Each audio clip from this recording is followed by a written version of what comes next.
طيب احنا كده خلصنا الشرح بتاع النهارده. اتكلمنا عن الكلمه، اتكلمنا عن الجمله، اتكلمنا عن انواع الاسم، المفرد، المثنى، الجمع، اتكلمنا عن انواع الخبر. عندنا شويه تدريبات انا هحلها معاك دلوقتي، بس انت بعد ما تذاكر حل الاسئله وابدا صححها معايا. السؤال بيقول لك اختار الاجابه الصحيحه مما بين القوسين. دي تدريبات على كل اللي احنا شرحناه. يذهب صديقي الى المكتبه، كلمه يذهب فعل ايه؟ كلمه يذهب هي فعل، صح؟ عرفت منين؟ احط لها الف ولام؟ ما ينفعش، يبقى ده فعل. يذهب صديقي، هو لسه بيذهب، يبقى ده فعل ايه؟ فعل مضارع. طيب الوطن في قلوبنا، كلمه الوطن اسم. ليه؟ ايه السبب؟ العلامات بتاعت الاسم الف ولام تنوين تاء مربوطه حرف الجر. كلمه الوطن اسم لان فيها الف ولام. عاد الابن من السفر، كلمه عاده فعل ايه؟ هي كلمه عاده دي فعل، عرفت منين؟ من الالف واللام.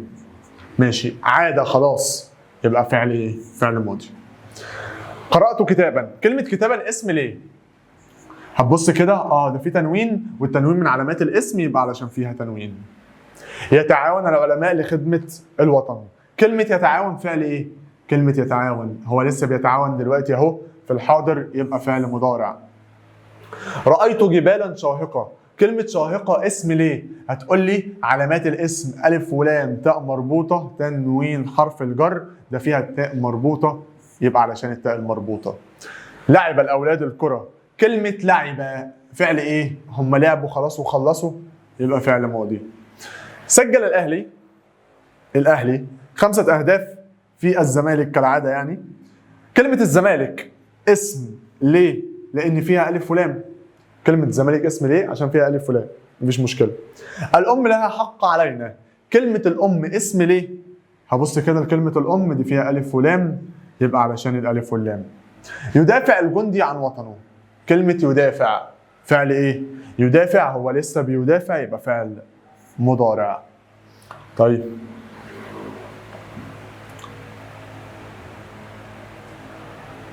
أعيش على أرض وطني، كلمة أرض اسم لان هي مسبوقه بايه؟ قال لك بص، حرف جر جاي بعديه الكلمه دي اسم على طول من غير ما افكر، يبقى هي مسبوقه بحرف جر. يظهر القمر في السماء ليلا، كلمه يظهر ده فعل. طب فعل ايه؟ يظهر ده فعل مضارع. السؤال اللي بعد كده بيقول لك حدد نوع الفعل. طلع له الفعل وحدد له نوعه، ماضي ولا مضارع ولا امر. السؤال الاول بيقول لك ذهب محمد في رحله مدرسيه. ذهب حاجه حصلت في الماضي، يبقى ده فعل ماضي. يا باسم اقرا الدرس، انا بامرك تعمل حاجه بعد شويه، بعد 5 دقائق، بعد ساعه، بعد 5 ايام، قبل الدرس بنص ساعه، يبقى ده فعل امر. يجلس التلميذ في الفصل، يجلس هو لسه بيجلس، ما جلسش، يعني لو قلت جلس هيبقى ماضي، يجلس فعل مضارع. جلس التلميذ في الفصل ده فعل ماضي لسه قايلينها. يقرأ التلميذ بصوت مرتفع، يقرأ هو لسه بيقرأ، يبقى ده فعل مضارع. ده كده السؤال الثاني. طيب بعد كده انواع الجمل. بيقول لك السيارة مسرعة، كلمة السيارة كلمة جاية لي في أول الجملة اسم، يبقى دي جملة اسمية، يبقى ده مبتدأ، والمبتدأ مرفوع وعلامة رفعه الضمة. المنزل هو هنا عايز ايه؟ هو هنا بيقول المنزل نظيف ولا نظيفا ولا نظيف؟ طب انا اعرف ازاي؟ هو المنزل ده اعرابه ايه؟ ده مبتدأ، يبقى الكلمة اللي انا عايزها هنا دي خبر، والخبر دايما مرفوع. طيب الكلمة دي هتكون مرفوعة بايه؟ بالضمة، يبقى انا هختار تنوين الايه؟ تنوين الضمة. اللوحة جميلة، الجملة دي كلها جملة ايه؟ اسمية. ادي اللوحة، لوحة مالها جميلة، ده خبر نوع مفرد. الجملة دي كلها جملة ايه؟ اسمية، لان هي بدأت باسم. القاهرة جميلة، كلمة جميلة مرفوعة بإيه؟ كلمة جميلة دي إعرابها خبر، والخبر دايما مرفوع. جميلة خبر مرفوع بالضمة، يبقى الضمة هو الاختيار الصح. طيب السؤال اللي بعد كده. مصر دولة عظيمة، أم الدنيا طبعا. مصر الجملة بدأ بإيه؟ باسم، واسم معرفة، خلي بالك مصر دي معرفة عشان اسم بلد. طيب يبقى دي جملة اسمية. السماء صافية، كلمة السماء مبتدأ. ليه كلمة السماء مبتدأ؟ ادي كلمة جاية لي في أول الجملة في ألف ولام، طيب يبقى ده اسم، جمله اسميه، يبقى ده مبتدا. السماء دي مفرد، والمفرد يرفع بالضمه. العلم نور، هذه جمله اسميه. ليه؟ لانها تبدا بايه؟ لانها تبدا باسم. عرفت منين؟ الالف واللام اهو. ماشي. فاز المجتهد، هذه جمله ايه؟ فاز ده فعل ماضي. فعل ماضي، دي جمله فعليه. ليه؟ لانها بدأ بفعل. نجح التلميذ، هذه جمله فعليه. ليه؟ لانها بدأت بفعل. اجتهد العمال، اجتهد فعل ماضي، يبقى دي جمله فعليه. طيب ده كده كان تكمله السؤال. على ما على السؤال اللي بعده. بيقول لك المدرسه مناره العلم، يهتم المعلم بالتلاميذ حرصا على مستقبل مشرق، تلميذان مجدان في العمل، اختر الاجابه الصحيحه. كلمه المدرسه تعرب ايه؟ ادي جمله على بعضها اهي. خلاص؟ قبل ما اعرف اي حاجه، نوع الكلمه اسم ولا فعل ولا حرف؟ فيها الف ولام، اسم، يبقى انا عرفت ان هي اسم. نوع الجمله اسميه ولا فعليه؟ المدرسه جمله بادئه باسم، يبقى دي جمله اسميه. عرفت ان هي جمله اسميه خلاص، واسم، يبقى دي جمله اسميه. يبقى المدرسه دي اعرابها مبتدا، والمبتدا دايما مرفوع، ومرفوعه بالضمه لان المدرسه مفرد. كلمه منار، كلمه مناره تعرب ايه؟ المدرسه بص كده مالها؟ هتقول لي مناره العلم ده خبر جمله اسميه. غلط. ليه؟ خبر الجمله الاسميه كلمتين، الكلمه الاولى فيها ضمير يعود على المدرسه. هل هنا في ضمير؟ لا مفيش ضمير خالص. طيب يبقى مناره اعرابها ايه؟ اعرابها خبر. ليه؟ المدرسه مالها؟ مناره هي اللي تمت لي معنى الجمله. كلمه مستقبل، كلمه مستقبل دي هو بيقول لي اسم ولا فعل ولا حرف؟ بمنتهى البساطه حط لها الف ولام. قبلت الالف واللام تبقى اسم، بس كده. استخرج من الجمله او استخرج من القطعه جمله اسميه. فين الجمله الاسميه اللي عندي؟ انا عندي المدرسه مناره العلم تمشي جمله اسميه، وعندي التلميذان مجدان في العمل ادي جمله اسميه. طيب استخرج اسم. عندنا اسماء كتير جدا، اي كلمه فيها الف ولام او تقبل الالف واللام. المدرسه اسم، مناره اسم، العلم اسم، المعلم اسم، التلاميذ اسم، مستقبل اسم، مشرق اسم، كل دي اسماء. اختار اللي انت عاوزه وحله. طيب عايزين حرف جر. عندنا فيه اهو، عندنا حرف جر تاني بالتلاميذ، عندنا الباقي اهو حرف جر. يبقى احنا عندنا حرف جر اللي انت عايزه اكتبه. عندنا فيه وعندنا الباء. ده كده بالنسبه للقطعه. طب السؤال اللي بعد كده، المثنى، تدريبات على المثنى. هو عايزني ايه؟ عايز نعرف ما تحته خط اللي هي كلمه ملونه يعني. طيب الكتابان اعرابها ايه؟ لازم احدد الاول نوع الكلمه، اسم ولا فعل ولا حرف؟ اسم. الجمله كلها جمله اسميه، يبقى ده مبتدا. المبتدا دايما مرفوع، المبتدا دايما مرفوع. طب الكتابان مفرد ولا مثنى ولا جمع؟ كتابان بتكلم عن مثنى، والمثنى في الاغنيه كان بيقول لك مثنى الف وياء، يبقى مبتدا مرفوع بالالف. مبتدا مرفوع بالالف لانه مثنى. طب العالمان بارعان جمله اسميه، كلمه بادئه بالف ولام، او الجمله بادئه بكلمه اسم يبقى دي جمله اسميه. يبقى العالمان برضو نفس الكلام، مبتدا مرفوع وعلامه رفعه الالف.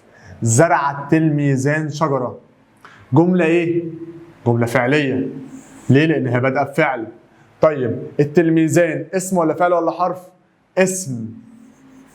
طب انا حفظتك وقلت لك هروح للفعل اساله كام سؤال؟ اساله سؤال بمن واساله سؤال بماذا. مين اللي زرع التلميذان؟ يبقى التلميذان ده فاعل، والفاعل دايما مرفوع. التلميذان مثنى يبقى فاعل مرفوع بالالف. ماشي. يزور السائح متحفين جمله ايه؟ طالما بادئه بفعل، يزور ده فعل يبقى دي جمله فعليه. مين اللي بيزور؟ السائح، يبقى السائح ده فاعل. ماذا يزور السائح؟ متحفين، يبقى متحفين ده مفعول به منصوب، لان انا قلت لك بنجيب المفعول به بنسال عنه بماذا. طب منصوب بالايه؟ متحفين ده مثنى يبقى منصوب بالياء، لان انا في الاغنيه بقول لك مثنى الف وياء. ماشي. يزرع الفلاحان الحديقه جمله فعليه. يزرع، مين اللي بيزرع؟ الفلاحان، يبقى الفلاحان ده فاعل. فاعل ماله؟ الفاعل دايما مرفوع. فاعل مرفوع بالايه؟ بالالف لانه مثنى. طيب سلمت على رجلين، عايز اعرب رجلين، قبلها حرف جر يبقى دي اسم من غير ما افكر. طب رجلين انا بكلم مثنى يبقى ده اسم مجرور. اسم مجرور بالايه؟ اسم مجرور بالياء. كتبت موضوعين، خلي بالك كتبت موضوعين، مين اللي كتب؟ بص بقى الفعل اهو كتب صح؟ اسال بمن؟ اجيب الفاعل. مين اللي كتب؟ انا، ده الفاعل. ماشي. ماذا كتبت؟ كتبت موضوعين، يبقى موضوعين ده مفعول به منصوب بالايه؟ موضوعين ده اتنين، دي يبقى مثنى يبقى منصوب بالياء. تمام؟ في حاجه صعبه؟ الحمد لله. احرز اللاعبان اهدافا. بص بقى، احرز ده فعل ولا اسم؟ هتقول لي ثواني كده، الاحرز في حاجه اسمها الاحرز؟ لا، يبقى ما قبلتش الالف واللام، يبقى ده فعل ماضي.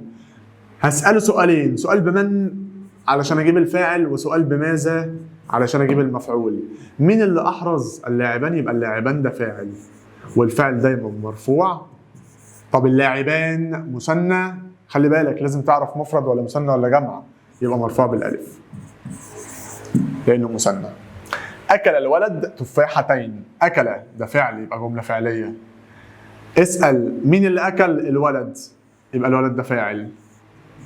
اكل ايه؟ تفاحتين، يبقى ده مفعول به منصوب. منصوب بالايه بقى؟ تفاحتين ده مثنى يبقى منصوب بالياء. اتفقنا؟ اتفقنا. الصديقان بارعان، جمله ايه؟ بص على اول الجمله، الف ولام، جمله اسميه.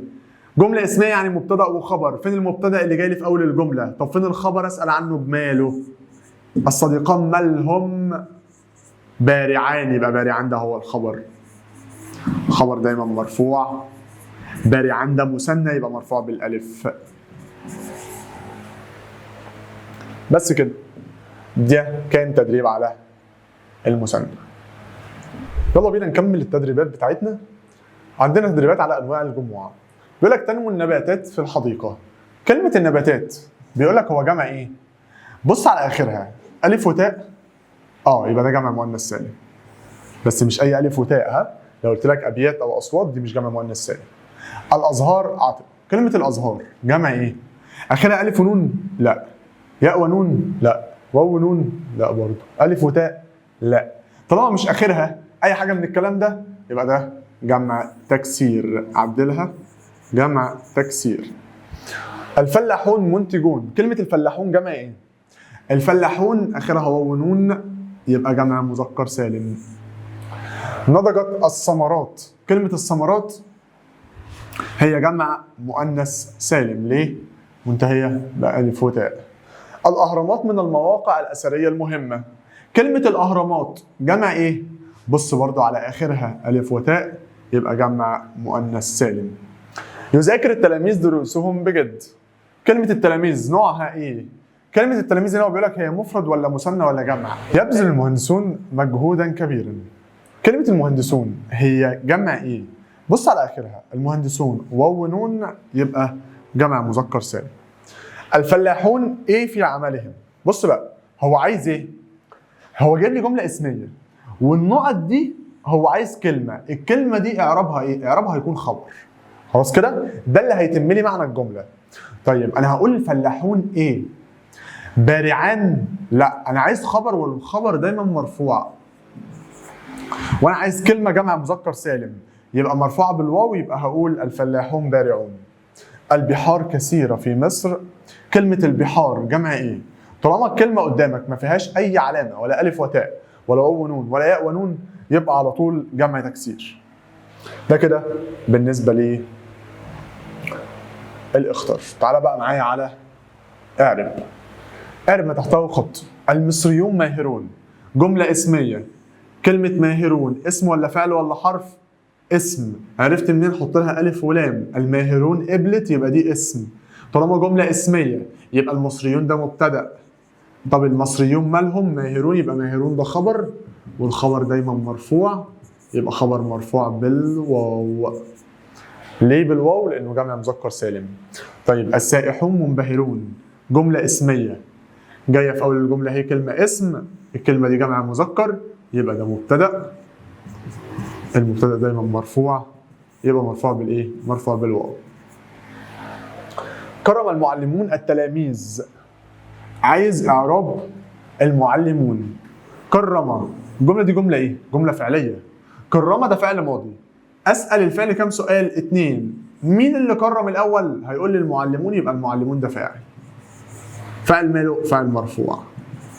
مرفوع بايه؟ المعلمون دي مفرد ولا مثنى ولا جمع؟ هتقول لي المعلمون واو ونون يبقى ده جمع مذكر، والاغنيه بتقول لك مذكر واو وياء يبقى مرفوع بالواو. تكرم الدوله الناجحين. تكرم الدوله الناجحين، هي مين اللي بتكرم؟ دي جمله فعليه. مين اللي بتكرم الدوله؟ بتكرم مين؟ الناجحين. يبقى الناجحين دول اعرابها مفعول به منصوب، بس منصوب بالايه بقى؟ بالياء لها جمع مذكر. طيب سلمت الجائزة إلى المتفوقين. كلمة المتفوقين قبلها حرف جر يبقى دي على طول اسم من غير ما أفكر. اسم ماله؟ اسم مجرور عشان قبلها حرف جر. مجرور بإيه؟ المتفوقين مجرور بالياء. ليه؟ لأنها جمع مذكر سالم. تصعد المتسابقات المرتفعات. خلي بالك المتسابقات الجملة كلها جملة فعلية علشان بدأ بفعل. هي مين اللي بتصعد؟ المتسابقات، يبقى المتسابقات ده فاعل. فاعل ماله؟ فاعل مرفوع. طب خلي بالك المتسابقات دي كلمة اسم مفرد ولا مثنى ولا جمع؟ جمع. جمع ايه؟ جمع مؤنث سالم علشان الالف والتاء يبقى فاعل مرفوع بالضمة. تساعد الحكومات الموظفات. مين اللي بتساعد؟ دي جملة فعلية. مين اللي بتساعد؟ الحكومات، يبقى الحكومات دي فاعل مرفوع بالضمة. بتساعد مين؟ الموظفات. طب الموظفات دول مالهم؟ ده مفعول به. مالهم؟ منصوب. منصوب بالايه؟ منصوب بالكسر. ليه منصوب بالكسر؟ لانها جمع مؤنث سالم. يبقى كلمة الموظفات مفعول به منصوب وعلامة نصبه الكسر. نظف الحدائق العاملات. خلي بالك هو مين اللي نظف؟ ما تقوليش الحدائق يعني الحدائق اللي هتنظف العاملات، لا انا بسأل بمن؟ مين اللي نظف الحدائق دي؟ العاملات، يبقى العاملات ده فاعل. فاعل ماله؟ فاعل مرفوع. طب مرفوع بالايه؟ دي جمع مؤنث سالم يبقى مرفوع بالضمه. اتفقنا؟ اتفقنا. صممت المهندسات المشروعات. دي جمله فعليه. مين اللي صمم؟ المهندسات، يبقى المهندسات ده فاعل. فاعل ماله؟ فاعل مرفوع. طب فاعل مرفوع بالايه؟ بالضمه. ليه؟ لان هي جمع مؤنث سالم، وجمع المؤنث السالم ضمه وكسره. زار المتحف السائحات. بص الفعل اهو زار ده فعل ماضي. هو مين اللي زار؟ اكيد مش اللي زار المتحف، اللي زار السائحات، يبقى السائحات ده فاعل. فاعل ماله؟ فاعل مرفوع. طب مرفوع بالايه؟ مرفوع بالضمه لانه جمع مؤنث سالم. ده كده بالنسبه لسؤال اعرب ما تحته خط. تدريبات على النكره والمعرفه. بيقول لك حدد نوع المعرفه فيما تحته خط. احنا قلنا المعارف، ايه هي المعارف؟ معرف الف ولام، ضمير اسم اشاره، علم الموصول. يبقى نحن نحب الخير، يبقى دي معرفه. ونوع المعرفه ايه؟ نوع المعرفه ضمير. طب ضمير ايه؟ ضمير منفصل. لان انا خلي بالك ممكن يجي لي ضمير متصل، زي مثلا لما اجي اقول لك مجتمعنا. النادي ده ضمير بسميه ضمير متصل. الاجتهاد في العمل. كلمه العمل دي معرفه. طب معرفه ليه؟ ايه نوعها؟ معرف بال، يعني عشان فيها ال بنقول عليها معرفه. طيب 3 خديجه تلميذه مجتهده. خديجه دي معرفه. طب نوع المعرفه ايه؟ اسم علم. انا قلت لك ان الشخص او اسم البلد علم. انتم تحبون وطنكم. انتم ضمير. طيب معرفه ونوعها ضمير. ضمير ايه؟ ضمير منفصل. طيب هو نفس الكلام معرفة. طب معرفة نوع ايه؟ نوع ضمير. نفس الكلام ضمير ايه؟ ضمير منفصل. ده كده بالنسبة للنكرة والمعرفة.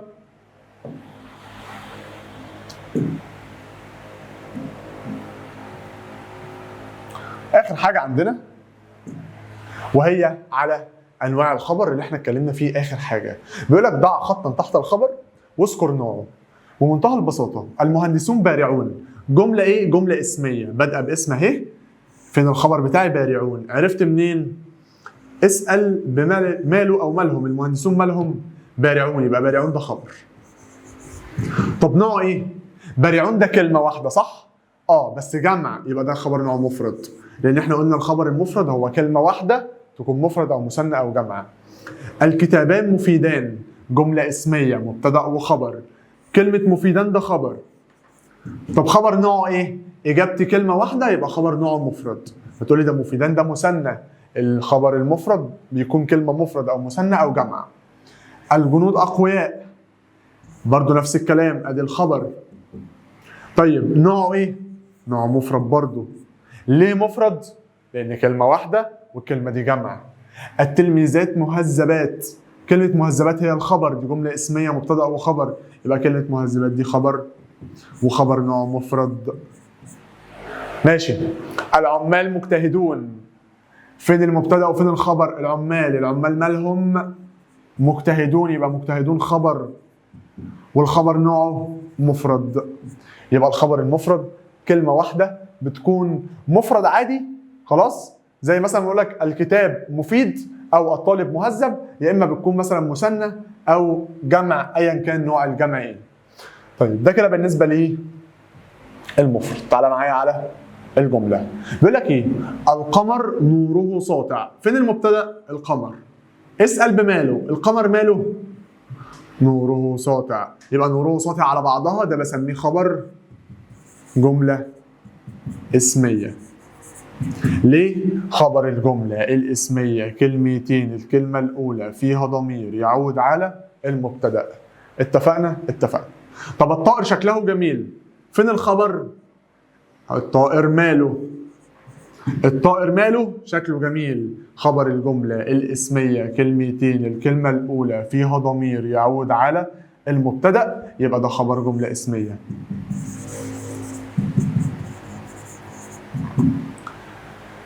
العمال عملهم متقن. طيب العمال ده المبتدأ. فين الخبر؟ اسأل بماله. العمال مالهم؟ عملهم متقن. يبقى عملهم متقن على بعضها ده خبر جملة اسمية. عرفت منين؟ خبر الجملة الاسمية كلمتين، الكلمة الأولى فيها ضمير يعود على المبتدأ، يبقى ده خبر جملة اسمية. المدرسة فصولها واسعة. فين المبتدأ؟ المدرسة. المدرسة دي مالها؟ فصولها واسعة، يبقى ده عندي خبر جملة اسمية. ليه خبر جملة اسمية؟ خبر الجملة الاسمية كلمتين، الكلمة الأولى فيها ضمير يعود على المبتدأ، ما تنساش. السماء لونها جميل. أدي المبتدأ. فين الخبر؟ اسأل بماله. السماء مالها؟ لونها جميل، يبقى لونها جميل خبر جملة اسمية. عرفت منين إن هو خبر جملة اسمية؟ لأن خبر الجملة الاسمية كلمتين، الكلمة الأولى فيها ضمير يعود على المبتدأ. اتفقنا؟ اتفقنا. ده خبر الجملة الاسمية. طب خبر الجملة الفعلية بقى. تعال معايا. القمر ينير الأرض جملة اسمية. فين المبتدأ؟ القمر. القمر ماله؟ ينير، يبقى الإجابة بتاعتي ينير. كلمة واحدة؟ طب الكلمة دي فعل؟ ينير دي فعل ولا اسم؟ هتقول لي حط لي ألف ولام كده. الينير، في حاجة اسمها الينير؟ لا. يبقى ده فعل. يبقى ده جملة فعلية. خبر جملة فعلية. فين الضمير الرابط؟ ينير هو.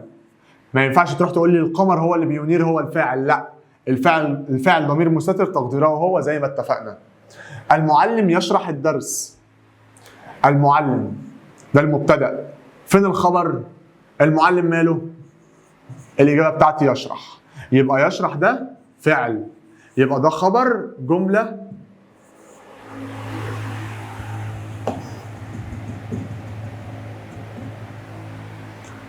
فين الخبر؟ يبقى الخبر يشرح ده فعل، يبقى جملة فعلية. ماشي. تعالى معايا سؤال رقم 13 وركز معايا بقى كده عشان ايه؟ هتغلط دلوقتي. انا وانا بشرح لك شبه الجمله قلت لك لما تلاقي جار ومجرور يتم المعنى. بص هاجي اسالك دلوقتي واقول لك السمك يسبح في الماء.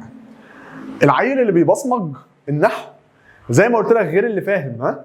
طيب فانت لما هتبص على الجمله دي هتقول بص ادي السمك اهو مبتدا والخبر بتاعي في الماء خبر شبه جمله. لا غلط، امشي بالقواعد. ايه القواعد؟ فين المبتدا؟ السمك اهو، ماشي ده مبتدا. السمك ده ماله؟ السمك ماله؟ هتقول لي يسبح. يبقى السمك يسبح ده فعل، وطالما فعل يبقى جمله فعليه، يبقى ده خبر جمله فعليه. هو مين اللي بيسبح؟ يسبح هو الضمير الرابط بتاعي، ضمير مستتر تقديره هو. طيب التلميذ يكتب الواجب، فين المبتدا؟ التلميذ. التلميذ ماله؟ بيكتب، يبقى يكتب ده فعل. الإجابة بتاعتي كلمة واحدة، جملة فعلية، يبقى ده خبر جملة فعلية. ماشي. فين الضمير الرابط؟ يكتب. مين اللي بيكتب؟ هو. اوعى ترجع تقول لي التلميذ، التلميذ ده مبتدأ، احنا اتفقنا ان التلميذ ده هو المبتدأ، فما ينفعش ترجع عليه وتقول ده فاعل برضه، ما ينفعش. طيب الأسد في الحديقة، بص بقى. الأسد في الحديقة أنا عندي أهو المبتدأ الأسد، كلمة اسم جالي في أول الجملة. الأسد ماله؟ في الحديقة اللي تمت لي المعنى يبقى ده خبر. طب أنا عندي خبر ده جار ومجرور يبقى خبر شبه جملة. خلي بالك بقى، أنا لو عايز أعرف الحديقة أعرفها اسم مجرور عادي جدا. طب في الحديقة على بعضها في محل رفع خبر بس. الكتاب فوق المكتب، فين المبتدأ؟ الكتاب. طب فين الخبر؟ أنا عندي كلمة فوق ده ظرف، أول ما ألاقي ظرف يتم لي المعنى يبقى ده هو الخبر، خبر نوعه ظرف. ماشي. القائد أمام الجنود، نفس الكلام، القائد ده المبتدأ. فين اللي تم لي المعنى؟ ده أنا في هنا ظرف، الظرف ده هو الخبر. أنا بقول إن الجملة أو شبه الجملة في محل رفع خبر، خلاص يبقى ده نوعه برضه ظرف. طب لو عايز أعرف أمام لوحدها، ظرف مكان. طب كلمة أمام دي محلها الإعرابي إيه؟ في محل رفع خبر المبتدأ. اتفقنا؟ ماشي. الماء في النهر، فين المبتدأ؟ الماء. اسأل الماء ماله؟ ماله الماء ده؟ في النهر، يبقى اللي تم لي المعنى هنا شبه جملة. نوعه إيه؟ نوعه جار ومجرور. يبقى شبه الجملة ده نوعه ايه؟ جار ومجرور. طب لو عايز اعرف النهر لوحدها اسم مجرور بالكسر عادي. طب الجملة كلها اللي هي في النهر دي في محل رفع خبر المبتدأ. بس كده. وبكده ابطال نبقى خلصنا المحاضرة الأولى من الكورس التأسيسي في النحو. اعمل لنا فولو على وسائل التواصل بتاعتنا وسبسكرايب للقناة علشان يوصلك باقي محاضرات الكورس، وركز في التركاية، هنخليك في العربي حكاية. اشوفكم على خير، سلام.